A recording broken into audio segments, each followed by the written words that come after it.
여러분 안녕하십니까? 포항 MBC 뉴스투데이입니다. 어버이날을 맞은 오늘 큰 일교차와 강한 바람에 주의가 필요하겠습니다. 경북 동해안의 한낮 기온은 25도에서 26도로 낮과 밤의 일교차가 10도 이상 벌어지겠습니다. 안수진 기상캐스터입니다. 어버이날을 맞은 오늘 어제보다 낮 기온이 더 오르겠습니다. 경북 동해안의 낮 최고 기온 25도에서 26도가 예상되는데요. 바람이 강하게 불면서 덥게 느껴지진 않겠습니다. 오늘도 크게 벌어지는 일교차와 함께 강한 바람에도 주의가 필요하겠습니다. 경북 동해안과 울릉도 독도에는 시간당 30km가 넘는 강풍이 불겠는데요. 시설물 관리에 유의하시기 바랍니다. 오늘도 미세먼지에 대한 걱정은 안 하셔도 되겠습니다. 다만 경북 동해안으로는 바짝 메마른 대기에 건조특보가 발효됐습니다. 불씨 관리에 각별히 주의하시기 바랍니다. 자세한 지역별 날씨 알아보겠습니다. 오늘 맑은 후 오후에 구름 많아지겠습니다. 낮 기온 울진과 포항이 25도, 영덕과 경주가 26도입니다. 울릉도와 독도는 대체로 맑겠습니다. 낮 기온 울릉도 20도, 독도 17도입니다. 동해상으로는 구름 조금 지나는 가운데 오늘 오후부터 밤까지 동해 남부 먼바다에는 바람이 강하게 불겠습니다. 바다의 물결 동해 전해상에서 최고 3m까지 일겠습니다. 당분간은 별다른 비 소식 없겠고요. 따스한 날이 지속되겠습니다. 날씨였습니다. 민간에 위탁한 포항시 체육시설에서 횡령 비리가 터지자 포항시 의회가 재발 방지를 위한 제도 개선을 요구했습니다. 시의회에서는 또 포항에 부족한 산후조리원 대책을 촉구했습니다. 김기영 기자가 보도합니다. 포항시로부터 청림운동장 사용 관리를 위임받은 동네 청년의 간부가 사용료로 받은 3천여만 원을 횡령해 재판에 넘겨지는 등 체육시설 관리 비리가 잇따라 터지고 있습니다. 포항시의회 박희정 의원은 포항시가 반기별로 한 번씩 하도록 한 회계 장부와 통장 내역 확인 의무를 소홀했다고 지적했습니다. 위탁 관리자의 실적과 능력을 평가하도록 시행령이 2009년 개정됐지만 10년이 지나도록 포항시가 조례를 만들지 않아 비리를 키웠다는 겁니다. 체육시설 위탁 기관에 대한 회계 감사를 전면 실시해 혹시라도 위법이 발견된다면 위탁계약 해지, 부당이익 환수 등의 조치를 해야 할 것이며 주혜남 의원은 산후조리원 부족 문제를 제기했습니다. 지난해 포항에 신생아는 3,214명, 6군데 산후조리원 이용자 1,915명 외에 1,300여 명이 가정이나 타도시 시설을 이용했다며 공공산후조리원 운영을 제안했습니다. 삼척시의 경우 2016년부터 삼척의료원 별관에 마련된 공공산후조리원을 원스톱 출산, 산후조리로 연결해 전액 무료로 이용할 수 있도록 지원하고 있습니다. 김정숙 의원은 수도 계량기 검침원의 계약 해지에 따른 중앙노동위원회의 부당해고 구제 명령을 포항시가 이행하지 않고 행정소송까지 간 것은 지나쳤다고 지적했습니다. 수도 검침원이 업무 소홀로 포항시에 1,200만 원의 손해를 끼치기는 했지만 대법원까지 가지 말고 1심 결과로 종결하는 것이 어떠냐고 제안했습니다. 포항시는 행정소송에서 패소할 것을 뻔히 알면서도 시민의 혈세와 행정력을 낭비하면서까지 대법원까지 이 소송을 끌고 가려는 이유가 무엇인지 답해야 할 것입니다. 포항시의회는 박희정 의원을 예산결산특별위원장으로 선임하고 추경안 심사 등 열흘 동안 제260일의 임시회를 엽니다. MBC 뉴스 김기영입니다.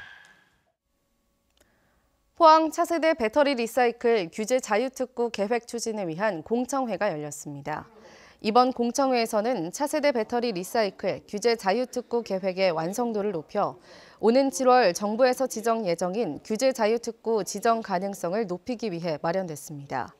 이 사업은 포항 영일만 1사 일반산업단지와 블루벨리 국가산업단지에 전기차 배터리 재활용 및 배터리 핵심 소재 추출 업체를 집중 유치하기 위한 것이 골자인데 배터리 해체 과정에서 발생하는 환경 오염 문제가 논란이 되고 있습니다. 본격적인 멧돼지 번식기를 맞아 개체 수가 늘어나면서 멧돼지 피해가 이어지고 있습니다. 매년 반복되는 야생동물 피해에 대한 근본적인 대책 마련이 시급합니다. 임재국 기자가 보도합니다. 녹음이 짙어진 경주시 강동면 안개댐 인근의 한 야산입니다. 전원주택과 맞닿은 이 산에는 멧돼지가 자주 나타나 피해를 주고 있습니다. 최근 이 마을에 사는 김모 씨는 애완견과 뒷산 산책 중에 갑자기 나타난 멧돼지의 공격을 받아 애완견이 다쳤습니다. 평상시에 낮 시간에는 잘 나타나지 않는데 멧돼지가 갑자기 나타나서 바로 이 피할 사이도 없이 공격을 하는 것을 보니까 좀 굉장히 위협을 느끼고 있습니다. 잇따른 멧돼지 출몰에 포획단이 나섰습니다. 엽사들이 사냥개 10여 마리를 동원해 2시간 동안 멧돼지를 추격했지만 잡지는 못했습니다. 새끼를 한 놓으면 보통 12마리, 새하 8마리를 놓습니다. 그러면 지금 이제 그 새끼를 놓고 먹이 활동을 해야 되거든요. 그러니까 이제 집 근처까지 오는 거예요. 경주시는 올 들어 멧돼지 10여 마리를 포획했지만 최근 번식기를 맞아 개체 수가 증가해 주민들과 농작물 등 피해가 우려된다며 적극적인 신고를 당부했습니다. 야생 멧돼지의 경우에는 민가 주변에 출현하여 인명 또는 가축 등의 피해를 주거나 피해 발생 우려가 있을 때 매년 멧돼지 퇴치 작업을 벌이고 있지만 개체 수 증가에 따른 사전 퇴치 작업 확대와 피해 예방 등 근본적인 대책이 시급해 보입니다. MBC 뉴스 임재욱입니다. 경상북도가 공공건축물의 예술적 가치를 높이기 위해 저명한 건축가들을 잇따라 영입했습니다. 도는 건축가 김중업의 제자인 배병길 건축가를 경북 총괄 건축가로 위촉한 데 이어 김수근 건축가의 제자로 파주 출판단지 조성을 지휘한 김영준 건축가를 도청 신도시 건축 코디네이터로 위촉했습니다. 특히 배병길 건축가는 포항 경북 동부청사와 농업기술원, 공무원 교육원 등 14개의 공공건축 프로젝트를 담당하게 됩니다. 앞으로 경북의 미세먼지가 심한 날은 연식이 오래된 경유차 운행이 전면 금지됩니다. 대상은 총 23만 대, 경북에 등록된 차량 6대 중 1대꼴인데요. 이번 주 관련 조례가 도의회를 통과합니다. 홍석준 기자입니다. 지난 2월 경북에서도 사상 처음 미세먼지 저감 조치가 발령됐습니다. 도내 43개 대형 사업장이 가동률을 낮춰 대기 오염물질 배출량을 줄였고 공공기관에선 차량 2부제가 시행됐습니다. 2부제 운행 단속 중이거든요. 네, 오늘 짝수 차량은 입장 가능한데 호스로 끌고 있었네요. 그러나 서울시 등에서 실시한 노후 차량 운행 제한은 경상북도에선 조례가 없어 이루어지지 못했습니다. 효과가 크지만 생활에 불편을 주는 조치여서 규제 근거가 반드시 필요한데 경상북도 의회가 최근 관련 조례를 본회의에 상정했습니다. 미세먼지가 심한 날 경북에 등록된 차량의 16%인 노후 경유차 23만 대의 운행 중단 명령 권한을 도지사에게 부여한 게 골자입니다. 적용 대상은 2005년 이전에 생산돼 연식이 13년 이상 된 경유차들로 명령을 어기면 과태료 10만 원이 부과됩니다. 미세먼지 주의보가 이미 15일을 경과하고 있습니다. 그래서 경북도민들의 자발적인 동참과 참여가 절실하게 요구되고 있고 다만 저감 장치를 장착한 자동차에서는 제한의 제외를. 이 밖에 도의회는 미세먼지 특위를, 경상북도는 특별대책위원회를 각각 설치해서 미세먼지 저감을 위한 추가 대책을 더 찾기로 하고 올해 관련 예산에 사상 최대인 700억 원을 배정했습니다. 버스 정류장이라든지 근데 박스형으로 만들어서 그 안에 공기청정기를 해서 우리 도민들이 안전하고 깨끗한 공기를 마실 수 있도록.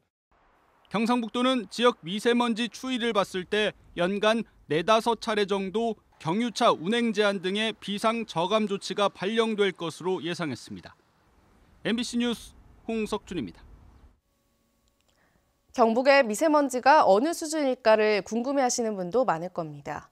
경상북도가 미세먼지 조사 보고서를 내놨는데 올봄 주의보 발령이 작년보다 2-3배 많아졌고 발령 지속 시간도 길어졌습니다. 최보규 기자의 보도입니다. 지난달 경북보건환경연구원은 미세먼지 경보제에 관한 첫 조사 보고서를 내놨습니다. 그 결과 올봄 경북의 미세먼지와 초미세먼지 농도는 8개 도 가운데 각각 5번째와 6번째를 기록해 하위권에 속했습니다. 하지만 지난해 경북의 미세먼지 상황과 비교해보니 이야기는 달랐습니다. 미세먼지주의보 발령 일수는 지난해 같은 기간 3일에서 올해 10일로, 초미세먼지주의보는 12일에서 21일로 두세 배가량 늘었습니다. 주의보 발령 지속시간도 길어졌습니다. 미세먼지주의보 지속시간은 지난해 평균 7시간에서 올해 19시간으로 12시간 길어졌고, 초미세먼지주의보도 26시간에서 33시간으로 더 오래 지속됐습니다. 그때 3월에는 분명하게 우리 경상북도 전체를 봤을 때는 외부 영향이 더 많았다라고 봐야 되겠죠. 중국에서 미세먼지가 이렇게 유입될 때는 대부분 사이즈가 좀 큰 미세먼지일 가능성이 높습니다. 하지만 경북 서부권역보다 국외 영향을 덜 받는 경북 동부권역도 주의보 발령 횟수가 증가하는 추세를 보여 추가 원인 규명이 필요한 것으로 드러났습니다. 또 경북 대부분 지역은 올해 미세먼지 중 초미세먼지 비율이 줄었지만 상주는 반대 양상을 나타내 지역 내 또 다른 오염원이 있는지 추가 조사가 필요하다는 의견이 나왔습니다.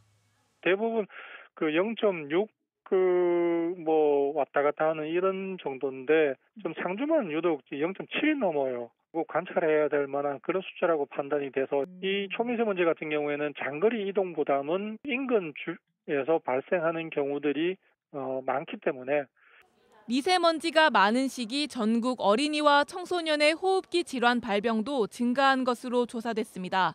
보험개발원에 따르면 미세먼지 농도가 짙었던 12월부터 4월 사이 호흡기 질환 사고 건수 비중이 나머지 기간보다 2배 이상 높았습니다.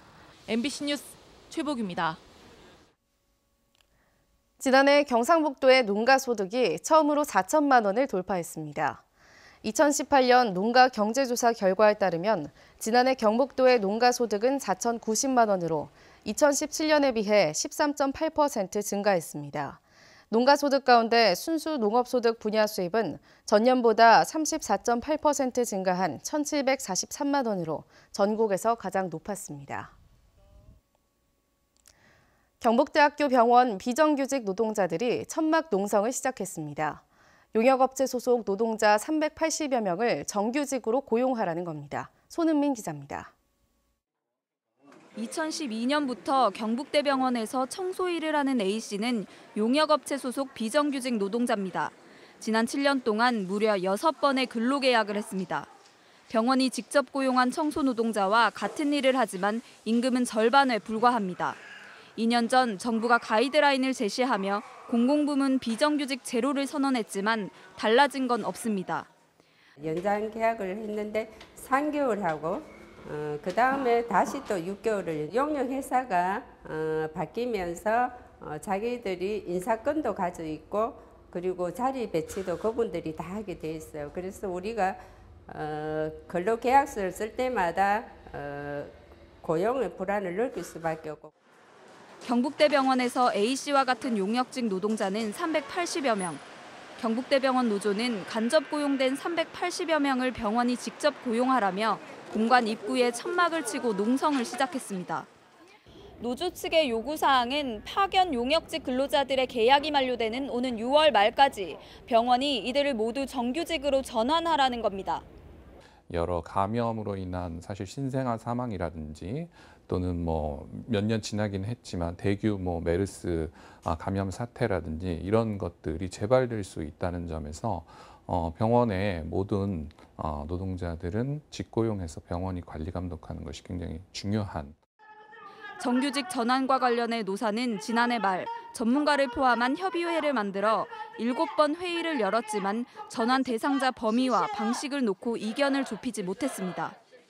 병원에서는 기존 직원들의 어떤 의견이라든지 그리고 또 우리 기관의 이제 예산 사정 이런 걸 고려해 가지고 앞으로 이제 계속 이제 협의해 나갈 계획입니다. 노조는 정규직 전환에 대한 합의가 이뤄지지 않을 경우 전국 7개 국립병원 노조와 함께 이달 21일 1차 공동 파업에 나설 예정입니다.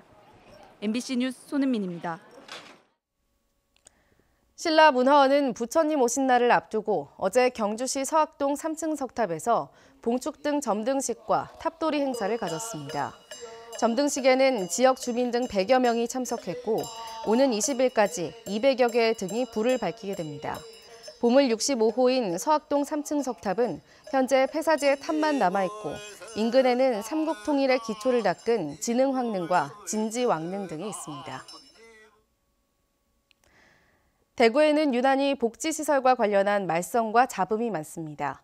이번에는 중증장애인이 장애인 생활시설에 감금된 사건이 드러났는데 감금된 시기가 장애인 관련 기관에서 장애인 상습학대 문제가 불거졌던 때였습니다. 일부이긴 하지만 이런 사건들이 이어지다 보니 장애인 복지기관이 장애인 복지를 위한 곳이 맞나 하는 의문까지 들 정도입니다. 박재영 기자가 단독 취재했습니다.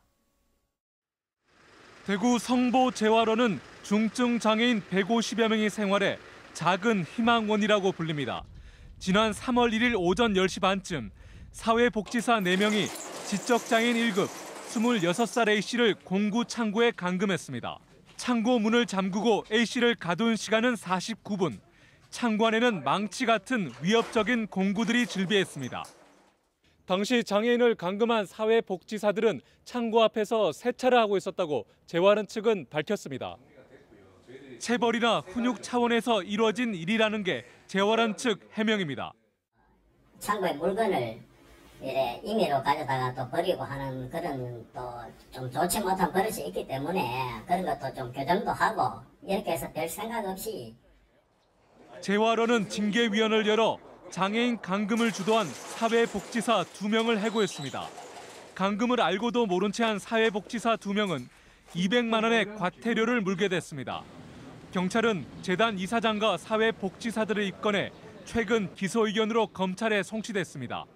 재활원 측은 사건 발생 이후 5일이 지나서야 대구시 장애인 권익옹호 기관에 신고했습니다. 어느 정도 감금을 했는 시간이라든지 뭐 어떻게 해서 했는지 저도 알고 신고를 해야 되기 때문에 그런 사실. 성보 재활원은 지난 2015년에도 장애인 인권 침해와 노동 착취, 보조금 유형 등으로 몸살을 앓은 곳입니다. 설림복지재단 비리에 책임이 있는 대구 북구청은 이번에도 복지재단 관리 감독에 허술함을 보였습니다. 감금 사태가 발생한 시기도 설림복지재단으로 비판 여론이 들끓던 그때였습니다. MBC 뉴스 박재영입니다. 해양수산부가 5월 이달의 수산물로 씹는 맛이 일품인 가자미와 속이 꽉 찬 바지락을 선정했습니다.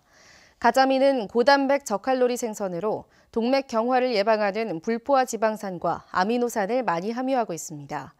바지락은 타우린의 함량이 높아 피로 회복에 도움이 되고 철분과 칼슘이 많이 함유돼 있어 아동이나 빈혈 환자들에게 좋습니다.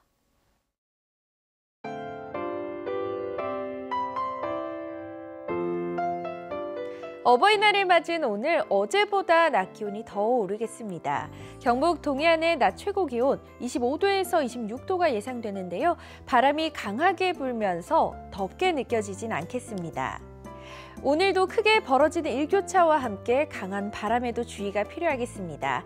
경북 동해안과 울릉도 독도에는 시간당 30km가 넘는 강풍이 불겠는데요. 시설물 관리에 유의하시기 바랍니다. 오늘도 미세먼지에 대한 걱정은 안 하셔도 되겠습니다. 다만 경북 동해안으로는 바짝 메마른 대기에 건조특보가 발효됐습니다. 불씨 관리에 각별히 주의하시기 바랍니다. 자세한 지역별 날씨 알아보겠습니다. 오늘 맑은 후 오후에 구름 많아지겠습니다. 낮 기온 울진과 포항이 25도, 영덕과 경주가 26도입니다. 울릉도와 독도는 대체로 맑겠습니다. 낮 기온 울릉도 20도, 독도 17도입니다. 동해상으로는 구름 조금 지나는 가운데 오늘 오후부터 밤까지 동해 남부 먼바다에는 바람이 강하게 불겠습니다. 바다의 물결 동해 전해상에서 최고 3m까지 일겠습니다. 당분간은 별다른 비 소식 없겠고요. 따스한 날이 지속되겠습니다. 날씨였습니다. 이상으로 포항 MBC 뉴스투데이를 마칩니다. 여러분 고맙습니다.